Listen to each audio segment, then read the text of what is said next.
joining us now, a man who always deserves a helmet sticker, ESPN's Trevor Matich on the Deseret First Credit Union Hotline. Trevor, welcome back to BYU Sports Nation. Thank you. Great to join you guys. All right, man. Who is getting your BYU helmet sticker after the performance against UConn on Friday night? I would say Bronson Kafusi.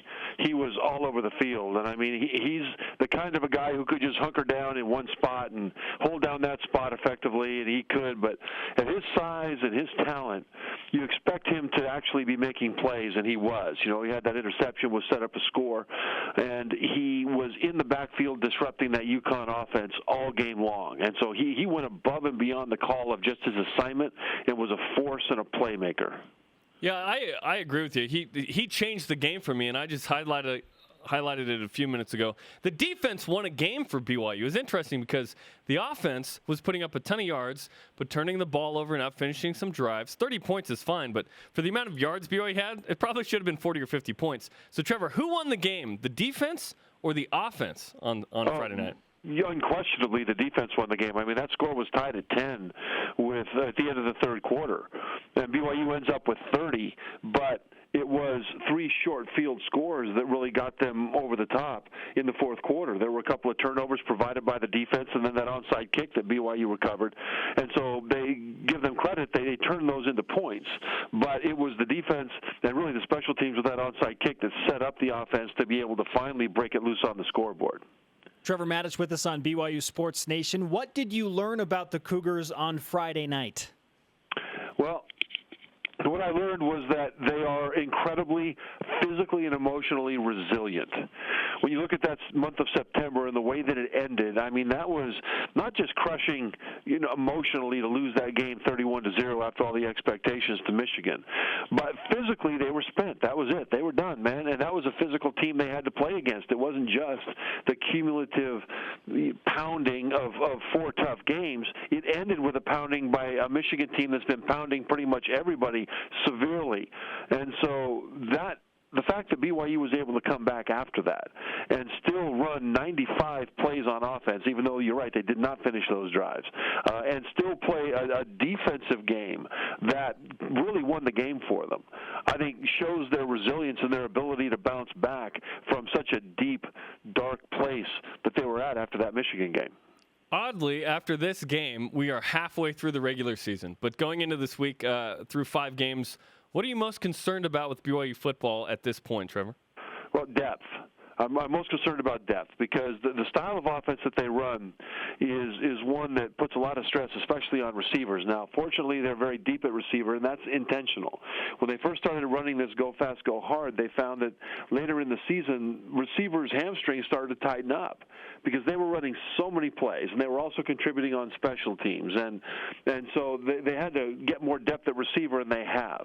But on defense, they need a lot of depth as well. And other places on this team, I mean, they've already gone through the physical pounding that a lot of teams go through in most of a season. And now we've got to see if they'll be able to handle the physical pounding going forward because we're only about 28%, 30% done with the season. There's still a lot of football left to be played. Trevor, you have become synonymous with the phrase beasting the ball when talking about wide receivers, and BYU's wide receivers specifically. How would you rate them on a scale of 1 to 10 when it comes to beasting the ball through 5 games? I was very impressed with how the receivers played against Connecticut. I thought that they did not do everything they could have done against Michigan, even against UCLA. I thought the receivers could have done more. When that ball comes down, you've got to hate to lose the reception. You've got to hate for the other guy to get the ball or to get it away from you more than you love catching the ball. And I didn't see that often enough, consistently enough from the receivers. But in this game against Connecticut, they went at it. Now, there were times when there was plenty of space to catch the ball, and they reached out and caught the ball and then turned up with a vengeance to try to get yards after the catch. But what really impressed me was one single play. Taron Hauk, I think it was the first quarter, went over the middle, reached up and out to catch a ball with a safety barreling down from the opposite direction. And as I watched that play unfold, I thought it had massive collision written all over it. Now, as it turned out, the safety missed Hauk. He missed him. But Hauk had no way of knowing that. When he reached out and extended all that 6'5" or however tall he is frame to catch that ball, there was every expectation that he'd probably get a couple of ribs broken, and he reached out and he caught it anyway. And so I'm very proud of how he performed in that game. I think the receivers played with a bit of an edge that I haven't really seen from them since Nebraska. Career high 6 catches for 129 for Taryn Houka to lead the receivers. Fantastic game. I agree with you for them. Tanner Mangum had a nice bounce-back game. How did you think he performed against Connecticut? I thought he did a terrific job, especially because, once again, they're just not protecting him well. And the Connecticut defense is salty, very salty. They held Missouri in Columbia, Missouri at only 9 points earlier this season. I mean, that's a very good defense. And they harassed Tanner Mangum, they harassed really the entire offense the whole game, and yet he was able to stay focused, and that's what impresses me more than anything else. He still doesn't know the offense. He probably thinks he does at this point, but he doesn't, and he's just a freshman. So he doesn't have all the tools at his disposal that he'll be able to use against a defense that's harassing him when he gets more in-depth knowledge of what the options are and where the tools will be located, and he's reacting more than just having to think about things.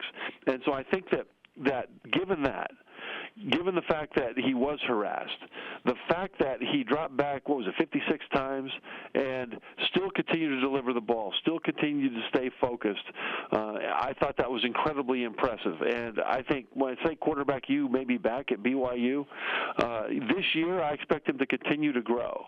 But starting next year, I think Tanner Mangum is going to be a revelation for the BYU Cougars. Follow Trevor Matich on the Twitter machine at @TMatich. Trevor, true or false? BYU will be ranked in the top 25 again at some point this season. I think that's true. And BYU, the fact that they play on ESPN gives them the opportunity for people to see them.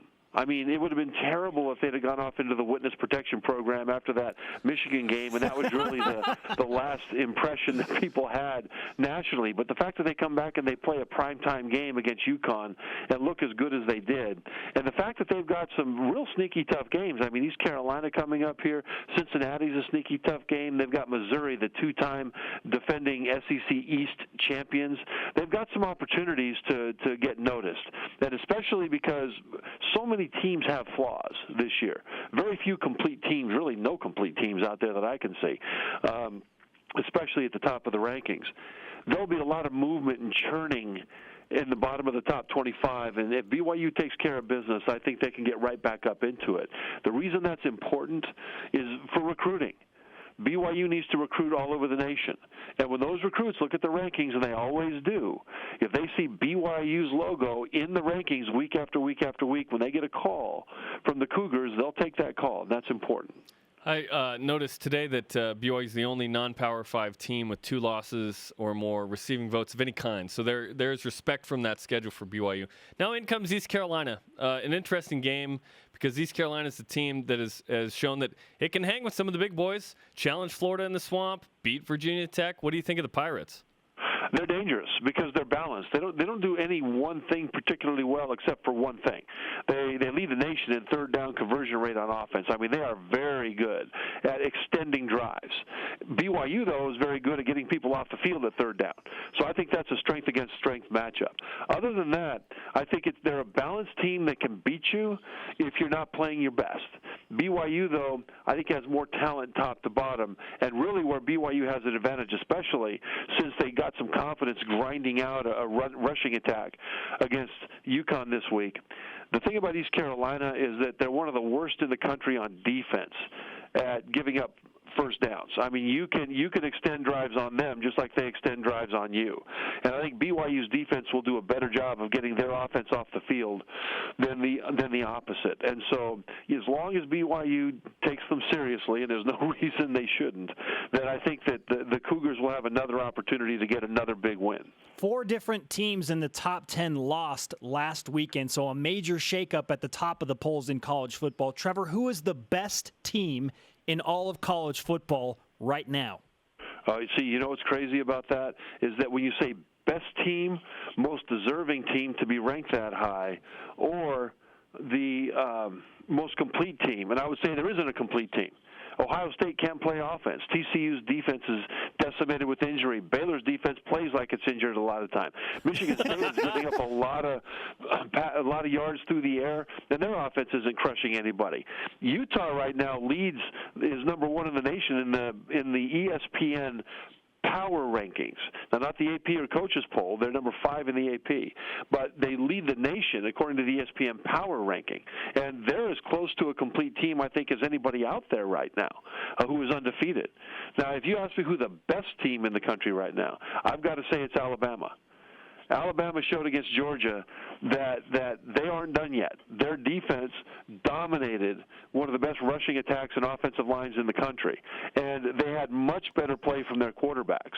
And that's the big question with Alabama. Can the quarterbacks play up to the talent level of the rest of the team? Well, it's been up and down so far this year.